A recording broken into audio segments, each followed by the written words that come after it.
It's an art. This is not a gamble. There are two ways of participation. Market की stability हमेशा होती है, market की ups and down correction होती है. कोरोना के केस में मार्केट 26,000 के सेंसेक्स में थी, आज 85,000 सेंसेक्स है. और नजरिया बड़ा होना चाहिए. जियो पॉलिटिकल अनसर्टेनिटी है, इधर वार चल रहा है. जो मार्केट हमारा 46-45 सेंसेक्स था, वो गिरते गिरते गए तो 26,000 पे आ गया. मार्केट में दो तरह के इन्वेस्टर होते हैं. फाइनेंशियल कोशेंट को कैसे एनहांस किया जाए. नमस्कार.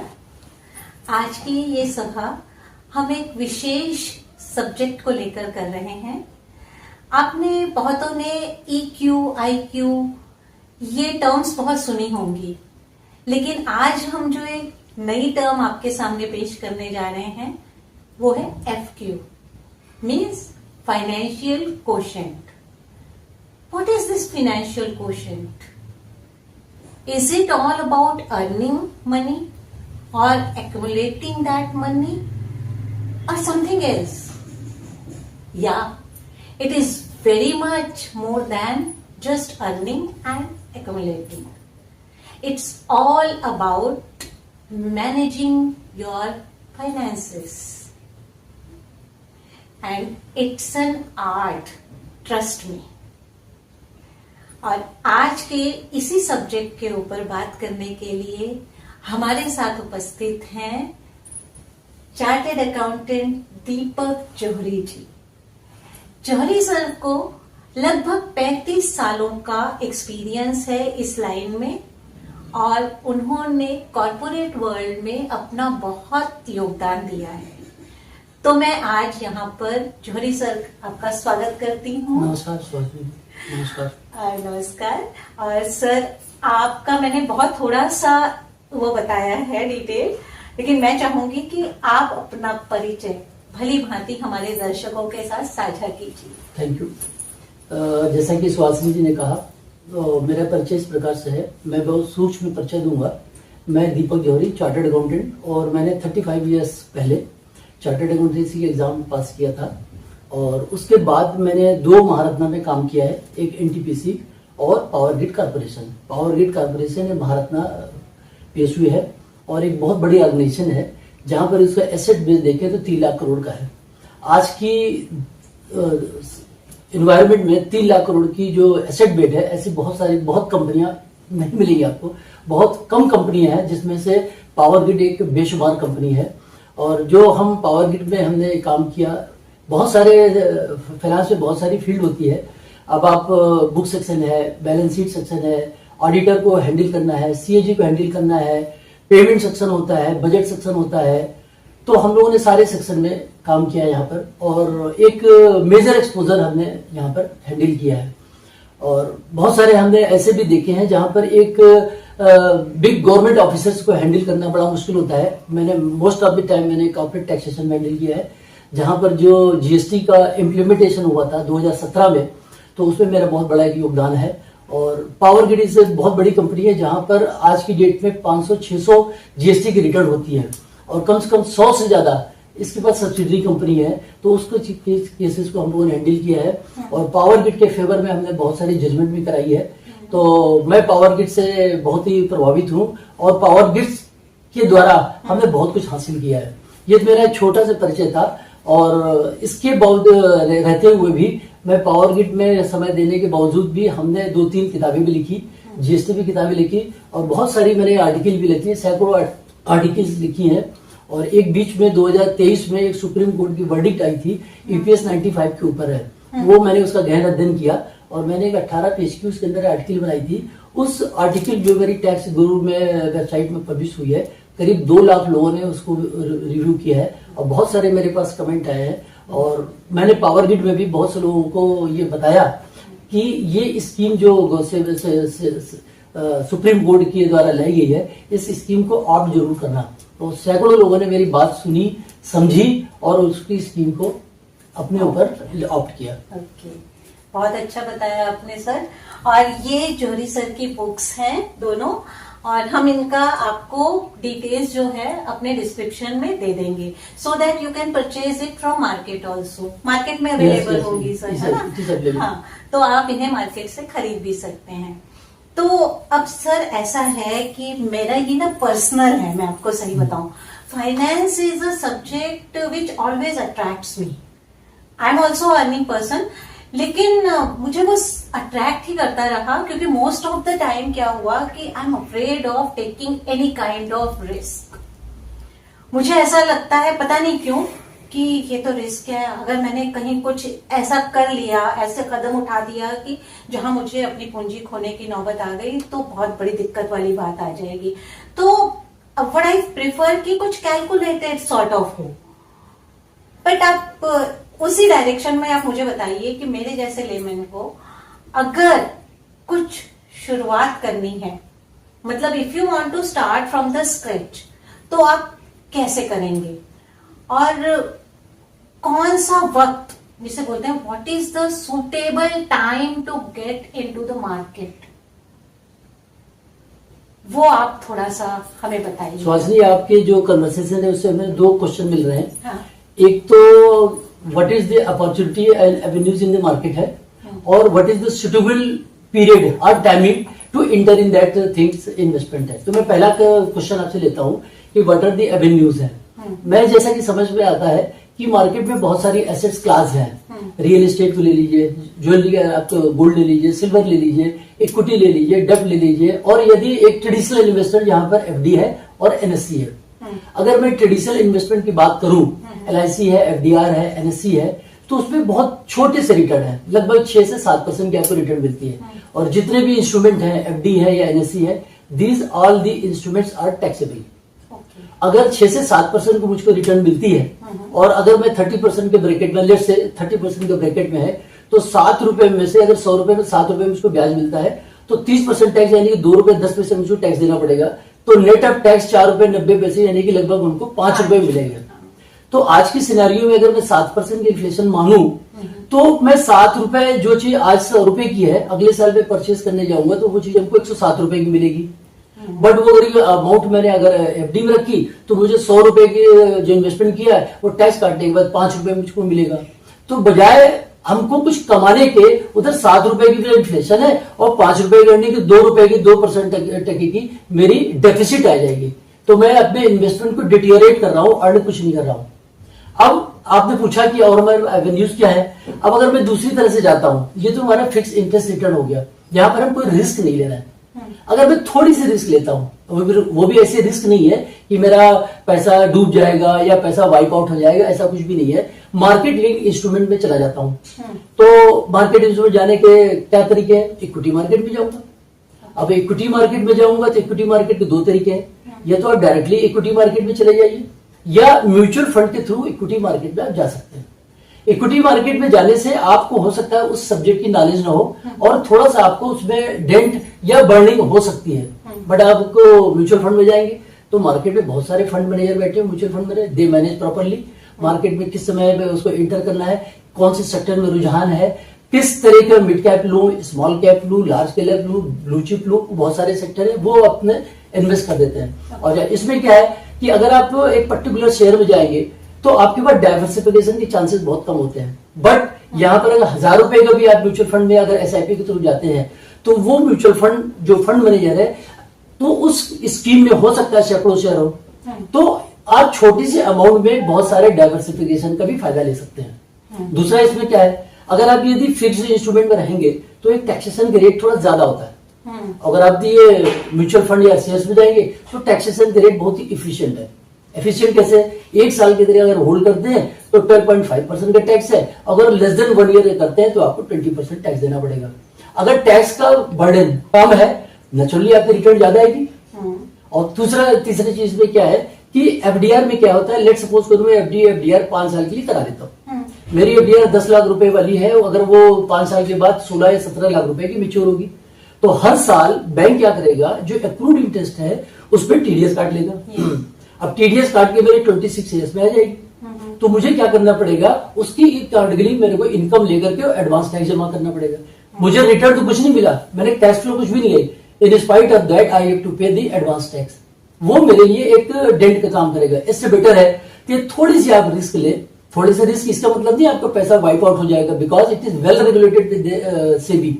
तो मार्केट की थोड़ी बहुत उतार चढ़ाव होती रहती है, बट लॉन्ग टर्म में अगर देखा जाए 15 से 20 साल के लिए नजरिए से आप देखें या 5 साल के लिए आप इन्वेस्टमेंट करते हैं तो ऑन एन एवरेज आपको 12 से 14% की रिटर्न कहीं नहीं जाती, मिल जाती है, और टैक्स भी कम लगेगा।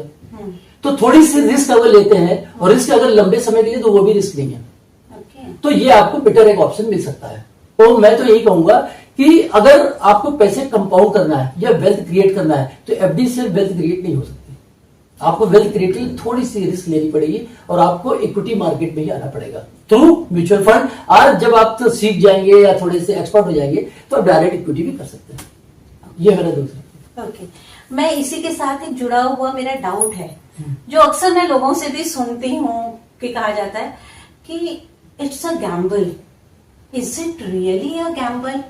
और दूसरा उससे जुड़ा हुआ एक क्वेश्चन है, मार्केट स्टेबिलिटी नाम का सचमुच कोई टर्म जो है वो एग्जिस्ट करती है या इट्स जस्ट अ मिथ? इसमें फिर आपके दो क्वेश्चन आ गए। तो एक तो आपका ये हो गया स्टेबिलिटी है या नहीं, और whether it is a gamble और व्हाट इज दिस। तो मेरा जो पहला आपका क्वेश्चन है whether it is a gamble, तो मैं इस चीज से सहमत नहीं हूँ। This is not a gamble. अगर इक्विटी में पार्टिसिपेट करता हूँ, there are two ways of participation. या तो मैं एज ए इन्वेस्टमेंट चला जाऊं, इन्वेस्ट करूं, या एज ए ट्रेडर प्ले करूं।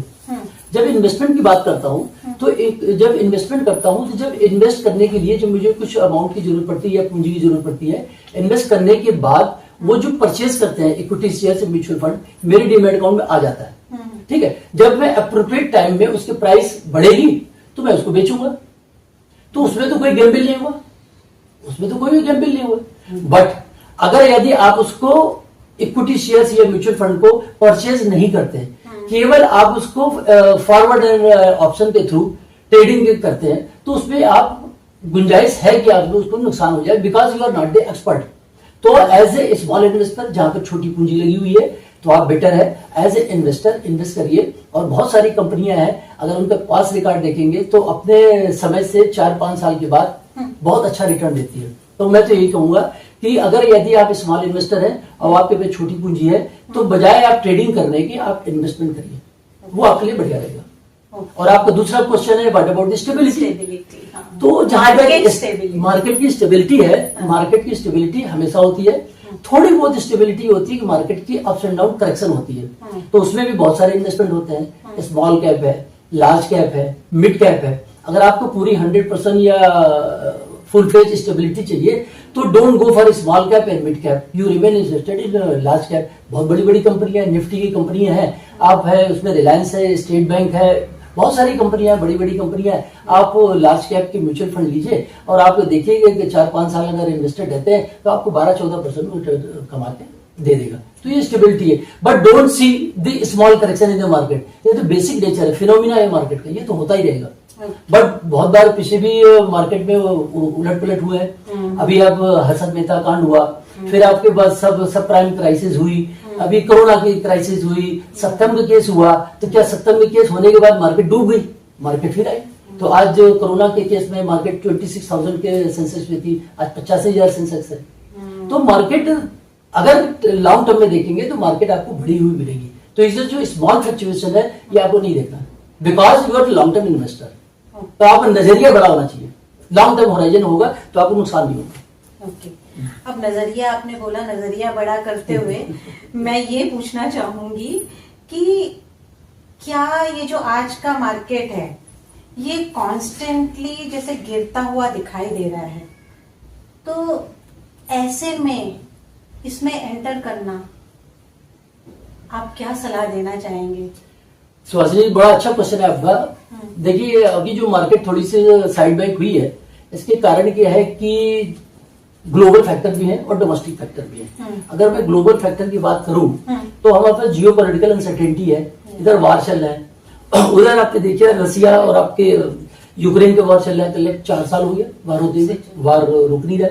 इधर हमारे पास दूसरा वार शुरू हो गया, ईरान इजराइल का वार शुरू हो गया, उसमें यूएसए भी आ गया। तो अनसर्टेनिटी बनी हुई कि सबसे बड़ी प्रॉब्लम क्या है कि ये वार कितने पीरियड तक चलेगा, वो सबसे बड़ी प्रॉब्लम है, ये अनसर्टेनिटी है। तो इसमें जो हमारा जो इन्वेस्टर होता है, मार्केट लिंक्ड इंस्ट्रूमेंट में रखा हुआ पैसा, वो थोड़ा सा पैनिक हो जाता है। बट ऐसा तो नहीं लड़ाई चलती रहेगी, लड़ाई तो नहीं चलेगी, बिकॉज अगर मैं ईरान की बात करूं तो उसके भी सीमित साधन है, तेल है। अगर उसकी अर्निंग बंद हो गई है तो उसकी जो जनता और उसके जो देश के लोग हैं वो कहां से खाएंगे?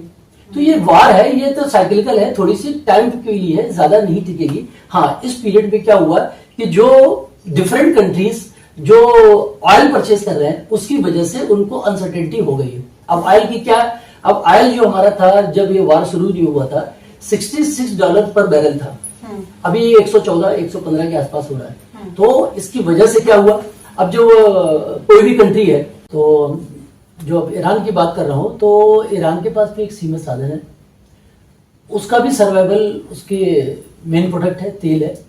तो मैं नहीं समझता कि ये लड़ाई जो चल रही है बहुत दिनों तक चल पाएगी, और ये एक जो युद्ध का है और पहले भी बहुत सारी घटना घटित हुई है, मैं समझता हूँ कि ये भी जल्दी जो घटना चल रही है ये जल्दी समाप्त हो जाएगी और उसके बाद चीजें नॉर्मल हो जाएंगी।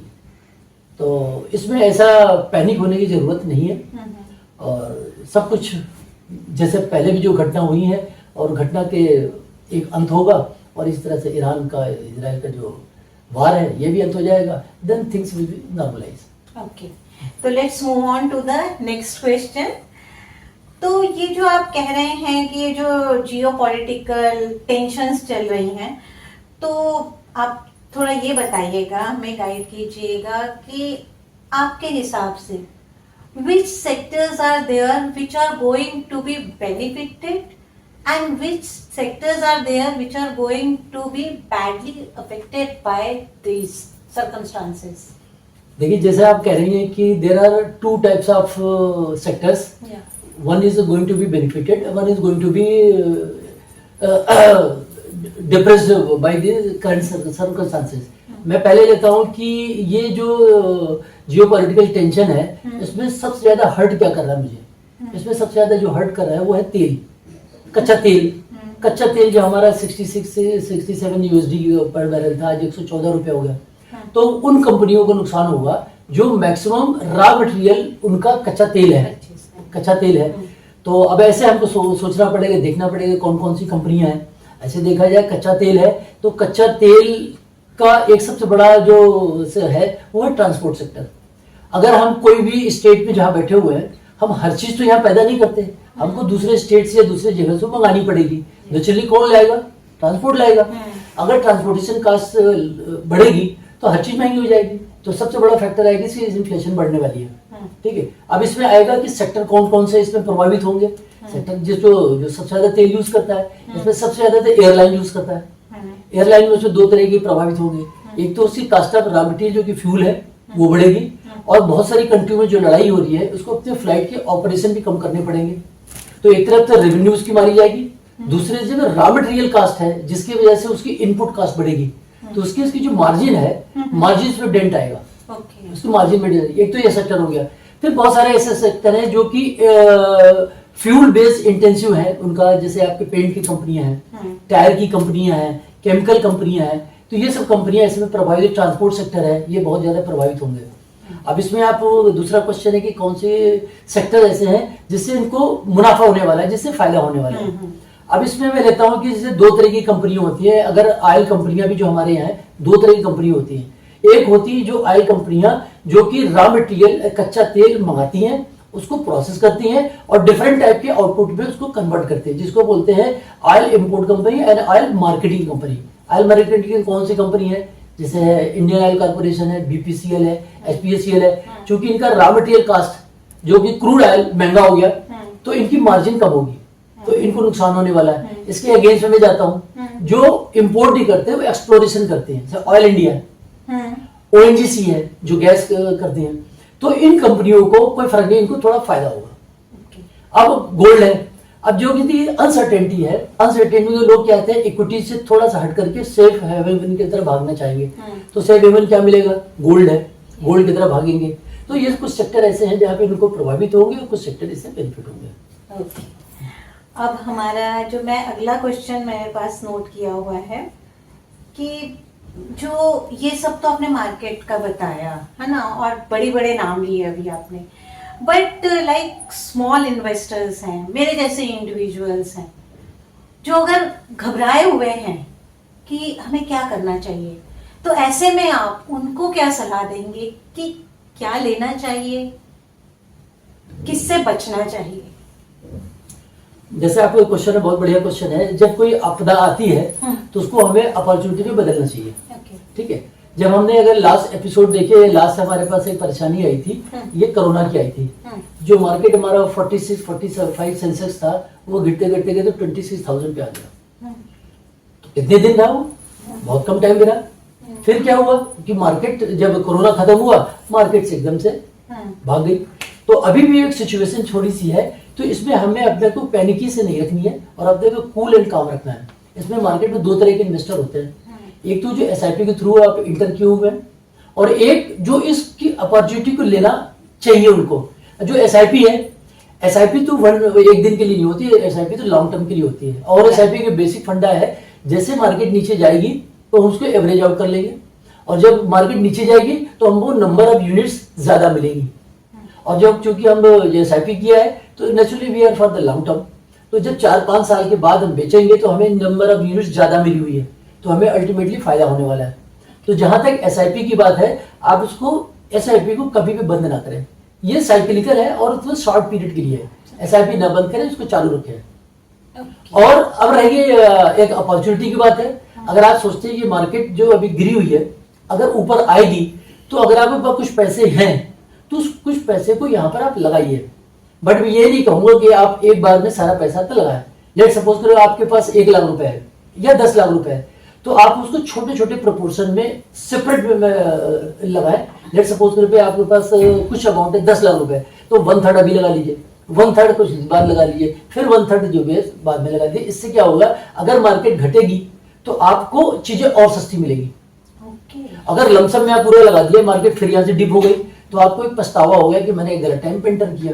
तो उस पछतावे को हटाने के लिए आप उसको सेग्रीगेट कर लीजिए, उसको स्कैटर कर लीजिए, अपने इन्वेस्टमेंट को स्कैटर कर लीजिए, तो आपको एक अच्छी अपॉर्चुनिटी और मिलेगी। बट ये मार्केट जो आपके पास दिख रही है, ये मार्केट एक अपॉर्चुनिटी का फायदा लीजिए। और जैसे मैंने बताया कि एसआईपी को मत ब्रेक करिए, और अगर आपके पास कुछ सरप्लस फंड पड़े हुए हैं जो कि आपको लगता है कि इमीडिएट फ्यूचर में यूज नहीं होंगे, उसी पैसे को यूज करिए। बट आपको कहीं से निकाल करके और इमरजेंसी में जो कहीं पैसे लगे हुए हैं उस पैसे को यूज ना करिए। अगर एक्स्ट्रा पैसे पड़े उसको लगाइए, and I think it will be best win situation for the small investor. Okay, तो आज बहुत कुछ हमें जौहरी सर से समझने को मिला है, और कैसे नई शुरुआत की जाए फाइनेंस को लेकर, फाइनेंशियल कोशेंट को कैसे एनहांस किया जाए, उस सब के बारे में हमें पता चला है। तो if I want to sum it up in small words, जो मेरी अंडरस्टैंडिंग रही है एज अ लेमैन, तो आप बताइएगा जौहरी सर कि क्या मैं सही बता रही हूँ क्या? तो जैसा सर ने बताया कि आपको हर एक मौके को एक अपॉर्चुनिटी समझनी है ना? चाहे वो गिरता हुआ बाजार है या चढ़ता हुआ बाजार है, आपको अपने हिसाब से, अपनी सुटेबिलिटी के हिसाब से आपको उसमें एंटर करना है या एग्जिट करना है, वो देखना है। और जैसा कि इन्होंने बताया कि मार्केट इज नेवर स्टेबल, तो स्टेबिलिटी जो है वो आप एज्यूम मत कीजिए, that is instability is the only stability. और लाइफ का भी यही रूल होता है ना, कि instability is the only stability in life. और हमेशा जो ग्राफ है इस तरीके से चलता रहे, तभी जीवन की खूबसूरती है। और अदरवाइज हम सभी जानते हैं कि हॉस्पिटल में स्टेबल हो गया तो सीधी रेखा का क्या मतलब है ना? तो मुझे ऐसा लगता है कि I want to quote Sabeer Bhatia's quote here कि the greatest risk of life is not to take risk. है ना? Very good, very good. तो बहुत सही बात है ना? तो अब हमें थोड़ा बहुत रिस्क लेने की हिम्मत करनी पड़ेगी। तो होता है ना कि जिसको बोलते हैं कि हिम्मते मर्दा मत दे खुदा। तो इसलिए हमें अपना जो फाइनेंशियल क्वेश्चन है उसे स्ट्रांग बनाने के लिए जरूरत है, हिम्मत तो कभी ना कभी करनी पड़ेगी। तो better to start from today itself. Yes, why not, why not, है ना? तो आज से ही शुरुआत कीजिए, आज ही शुभ है ना। और लक्ष्मी तो वैसे ही चंचल है ना। तो उसको तो कब कब आप भेज सकते हैं वो देखना है हमको, है ना। बिल्कुल सही बात है, बिल्कुल सही बात है ना। तो जॉनी सर, आपका बहुत बहुत धन्यवाद, आज आप हमारे स्टूडियो में आए। थैंक यू इसके लिए थैंक यू। और मैं चाहूंगी कि आगे भी इसी तरीके की चर्चाएं हम करते रहें, बिल्कुल बिल्कुल, है ना। श्योर और मुझे तो बहुत कुछ सीखने को मिलेगा, मुझे लगता है मेरे दर्शकों को भी बहुत कुछ सीखने को मिलेगा। तो अब आप वेट किस बात का कर रहे हैं, मैं आपको डिस्क्रिप्शन में जौहरी जी के बाकी कॉन्टैक्ट डिटेल्स भी देती हूँ और आप उन्हें डायरेक्ट कॉन्टैक्ट भी कर सकते हैं। Thank you thank you. Thank you.